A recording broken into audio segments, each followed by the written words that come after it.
नमस्कार दोस्तों, स्वागत है आपका लॉ डॉक्टर शो में। मैं हूं एडवोकेट हर्ष। आज हम बात करेंगे फ्लाइंग बीस्ट गौरव तनेजा के बारे में। काफ़ी फेमस यूट्यूबर है। हाल ही में खबर निकल के आ रही है कि इंडियन रेलवेज उनके खिलाफ लीगल एक्शन ले सकती है और जिस धारा के तहत उनके खिलाफ एक्शन लिया जा सकता है उसमें लगभग 7 साल की उनको जेल की कैद हो सकती है। मैक्सिमम इम्प्रिजनमेंट 7 साल का हो सकता है। 7 साल तक की उसमें सजा है। वो तो डिपेंड करता है जज साहब के ऊपर कि वो कितने साल की उनको सजा देते हैं। खैर, जिस तरीके का एक्ट गौरव तनेजा ने अपनी वीडियो में करा है, इलीगल तो है मगर वो इतना हीनियस क्राइम नहीं है कि 7 साल तक की सजा दे दी जाए। वो तो जब केस अगर फाइल होता है कोर्ट के अंदर और कोर्ट के अंदर हियरिंग होती है, वो डिपेंड करेगा जज साहब के ऊपर कि कितनी सजा देनी चाहिए, या फिर इस केस को एंटरटेन करना भी चाहिए या नहीं करना चाहिए, या फिर छोड़ देना चाहिए इस केस को। तो पहले तो ये जानते हैं कि मुद्दा उठा कहां से। लॉर्ड शीरो नाम का एक ट्विटर हैंडल है जिसके 4-4.5 हजार फॉलोअर्स हैं। उसने 2 साल पुरानी फ्लाइंग बीस्ट की एक वीडियो उठाई जिसके अंदर वो ट्रेन की पटरी के ऊपर 1-2 रुपए के सिक्के रख रहे हैं और उस वीडियो को मेंशन करते हुए इंडियन रेलवेज को टैग किया ट्वीट में और इंडियन रेलवेज से पूछा कि क्या ये इलीगल नहीं है, क्या इस यूट्यूबर के खिलाफ एक लीगल एक्शन नहीं होना चाहिए। इंडियन रेलवेज को जैसे ही ट्वीट पहुंचा लॉर्ड शीरो का, जैसे ही इंडियन रेलवेज के पास ये ट्वीट पहुंचा तो इंडियन रेलवेज को लगा कि 4-4.5 हजार फॉलोअर वाला ट्विटर हैंडल अगर कोई ट्वीट कर रहा है, हमको टैग कर रहा है, तो लॉर्ड शीरो को जवाब देना ज़रूरी है। तो बड़ी तत्परता से इंडियन रेलवेज ने लॉर्ड शीरो को रिप्लाई दिया और रिप्लाई में ये चीज़ भी पूछी कि हमको ज़रा इनका फ़ोन नंबर दे दो या फिर लोकेशन बता दो कि ये लोकेशन कहाँ की है। तो लॉर्ड शीरो ने जहमत उठाई और लोकेशन बताई और उन्होंने कहा कि भाई मेरे पास फ़ोन नंबर तो नहीं है। वीडियो में आगे बढ़ने से पहले मैं आपसे रिक्वेस्ट करूंगा, इस वीडियो को अभी लाइक करें, चैनल को सब्सक्राइब करें और पार्ट बने लॉ डॉक्टर शो की फैमिली का। अब आपको ट्विटर के ऊपर काफ़ी सारे ट्विटर हैंडल आईडीज ऐसी मिल जाएंगे जिसमें आपको पता ही नहीं चलेगा कि ये सामने वाला बंदा लड़का है, लड़की है, इंडियन है, चाइनीज़ है, पाकिस्तानी है, एग्जिस्ट करता भी है या नहीं करता है। तो आपको काफ़ी सारी आईडीज ऐसी मिल जाएंगी। सेम गोज विद कि लॉर्ड शीरो का उसके ऊपर ना कोई फोटो है, ना रियल नेम है, कुछ नहीं पता चल रहा। तो ऐसी चीज़ों से, ऐसी हरकतों से हमको पता चलता है कि सोशल मीडिया नेटवर्किंग साइट्स का किस तरीके से लोग मिसयूज़ कर सकते हैं। जिस बंदे के 4-4.5 हजार फॉलोअर्स हों, वो कैसे किसके खिलाफ भी आवाज़ उठा सकता है, स्प्रेड कर सकता है हेट्रेड, या फिर एक माहौल क्रिएट कर सकता है किसी भी पर्टिकुलर कम्युनिटी के अगेंस्ट या किसी पर्टिकुलर पर्सन के अगेंस्ट। रीट्वीट पे रीट्वीट करा सकता है, जैसे कि उसने अपने ट्वीट में बोला कि अगर मेरी इस ट्वीट के ऊपर 200 रीट्वीट्स आ जाते हैं तो मैं अहमदाबाद रेलवेज और पुलिस के साथ मिलके एक कंप्लेंट फाइल करूंगा फ्लाइंग बीस्ट के अगेंस्ट। तो जैसा कि आज ही हमें देखने को मिला, दिल्ली पुलिस ने फिर से एक एफआईआर कर दी ट्विटर के अगेंस्ट और 3 राज्यों में और एफआईआर हुई है ट्विटर के अगेंस्ट। किसी यूजर ने चाइल्ड पोर्नोग्राफी अपलोड कर दी ट्विटर के ऊपर। तो इसी तरीके का हाल काफी सारे ऐसे यूजर्स का है जो कि मिसयूज कर रहे हैं किसी ना किसी तरीके से सोशल मीडिया प्लेटफॉर्म को। किसी भी व्यक्ति को टारगेट करेंगे, किसी भी पर्टिकुलर कम्युनिटी को टारगेट करेंगे। एक ट्वीट मैंने लॉर्ड शीरो का कुछ इस तरीके का देखा कि वो कोरोना वायरस को ब्राह्मणों के साथ कंपेयर कर रहा है। तो क्या आपको ये चीज जस्टिफाइड लगती है कि क्या ऐसे लोगों के खिलाफ एक्शन नहीं होना चाहिए? मैं तो ये सोच रहा हूं कि ये जो बंदा है ये सीख कर रहा है फ्लाइंग बीस्ट के अगेंस्ट एक्शन हो, मगर अगर फ्लाइंग बीस्ट थोड़ा सा एक्टिव हो जाए और सोचें कि इसके खिलाफ क्या एक्शन होना चाहिए, तो एक बारी काउंटर केस भी फाइल हो सकते हैं। काफ़ी सारी चीज़ें इसके ट्विटर पे आपको ऐसी मिल जाएंगी जिसके खिलाफ एक्शन काफ़ी सारे अलग अलग स्टेट्स में हो सकते हैं। तो ये मेरे ख्याल से हो सकता है, पॉसिबिलिटी है कि आगे चल के ट्विटर यूज़ करना बंद कर दे। और जिस तरीके का माहौल क्रिएट करने की कोशिश कर रहे हैं जितने भी यूज़र्स हैं इसके ट्विटर के, 4,000 4,500 फॉलोअर्स है, किसी के 1 लाख फॉलोअर्स हैं, तो जिस तरीके से ये सोशल मीडिया नेटवर्किंग साइट्स को यूज़ कर रहे हैं, किसी के भी अगेंस्ट एक प्रोपोगेंडा बनाने की कोशिश करते हैं, किसी के खिलाफ भी हेट्रेड करेंगे, कम्युनिटी हो, कोई पर्टिकुलर पर्सन हो, तो एक माहौल क्रिएट करेंगे, रीट्वीट्स पे रीट्वीट्स करेंगे, ट्रेंडिंग पे ले आते हैं ऐसे लोग कई बारी काफ़ी सारी चीज़ों को। तो मिनिस्ट्री और गवर्नमेंट को भी समझने की ज़रूरत है कि ऐसे लोगों को रिप्लाई करने की ज़रूरत नहीं है कि एक 4-4.5 हजार फॉलोअर्स का एक पेज है तो आपने उसको तुरंत रिवर्ट कर दिया।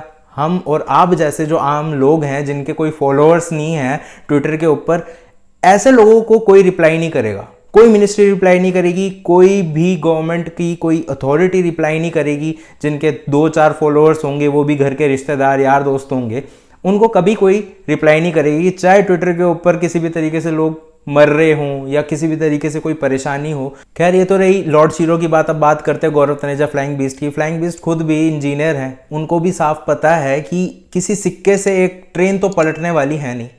तो इससे पता चलता है कि उनकी इंटेंशन ज़्यादा कुछ नहीं बल्कि ये चीज़ चेक करने की थी, वो मिथ चेक करने की थी कि क्या वाकई में सही है, क्या अगर ट्रेन सिक्के के ऊपर से निकल जाती है तो वो मैग्नेटाइज हो जाता है। खैर इलीगल तो वो है, एक्शन उनके खिलाफ लिया जा सकता है, अथॉरिटीज़ उसके खिलाफ एक्शन ले सकती है, कोर्ट के अंदर प्रोसीडिंग चल सकती है। और अगर वाकई में अगर कोई ऐसा जज टकर गया जो काफ़ी सीरियस हो और उनके खिलाफ एक्शन लिया जा सकता है, जेल भी पॉसिबिलिटी है कि हो सकती है।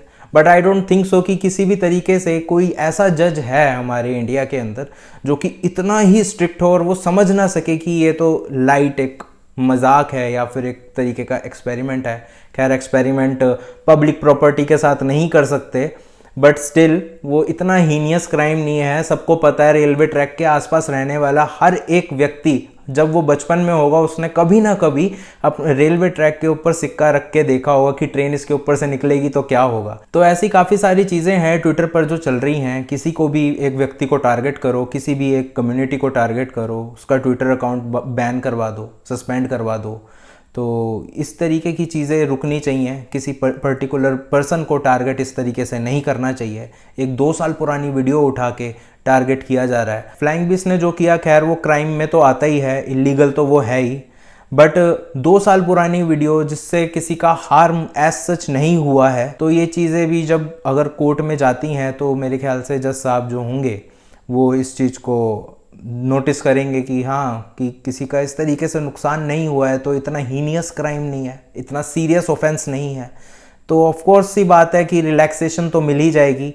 अभी तो पहले ये चीज़ डिसाइड करने की ज़रूरत है कि क्या वाकई में ही एक केस फाइल होना चाहिए या नहीं होना चाहिए।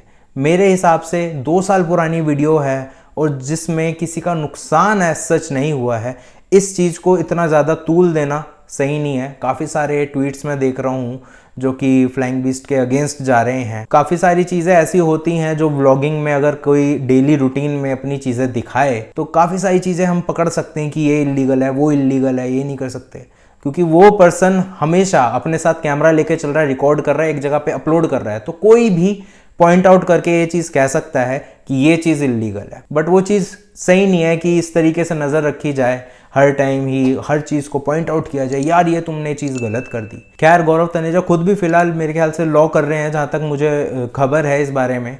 तो उनको भी अब इस चीज़ का पता चल गया होगा कि क्या चीज़ उनको करनी चाहिए, क्या चीज़ नहीं करनी चाहिए, क्योंकि खुद भी अब वो लॉ स्टूडेंट हैं अभी फिलहाल। तो जब लॉयर बन जाएंगे तब तक तो बिल्कुल ही वेल ट्रेंड हो जाएंगे। हाँ वो इलीगल एक्ट था, उनके खिलाफ एक्शन लिया जा सकता है, उनको पॉसिबिलिटी है 0.1% की अगर कोई इस तरीके के जज साहब हुए जो काफ़ी स्ट्रिक्ट हैं, जो बिल्कुल ना छोड़ें, कहें कि हाँ इसके खिलाफ एक्शन होना चाहिए, बिल्कुल भी इस चीज़ को सहन ना करे कि पब्लिक प्रॉपर्टी के खिलाफ कोई चीज़ करी जा रही है, उसको डैमेज किया जा रहा है।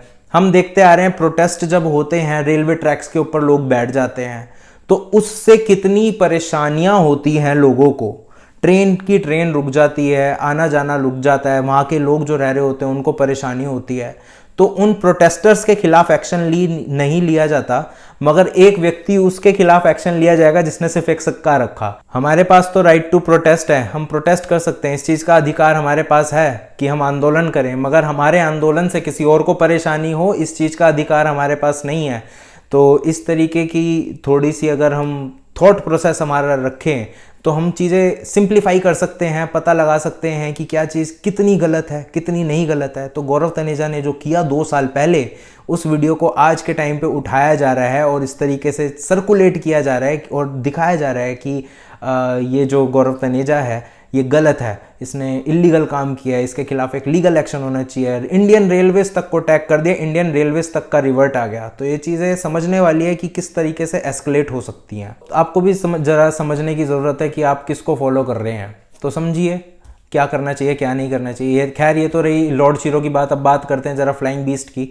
जो भी उन्होंने एक्ट किया वो सारा का सारा इलीगल है। रेलवेज एक्ट में भी सेक्शन 150 से लेके 175 तक ऑब्स्ट्रक्शन ऑफ ट्रेन, जैसे कि हमको देखने को मिला है इस समय पे काफ़ी सारे यूट्यूबर्स के खिलाफ एक्शन लिया गया है, चाहे वो अरुणाचल प्रदेश वाला केस हो जिसमें पारस के खिलाफ एक्शन लिया गया था, चाहे एक जिस लड़के ने एक डॉगी के साथ उसको बैलून में उड़ा दिया था।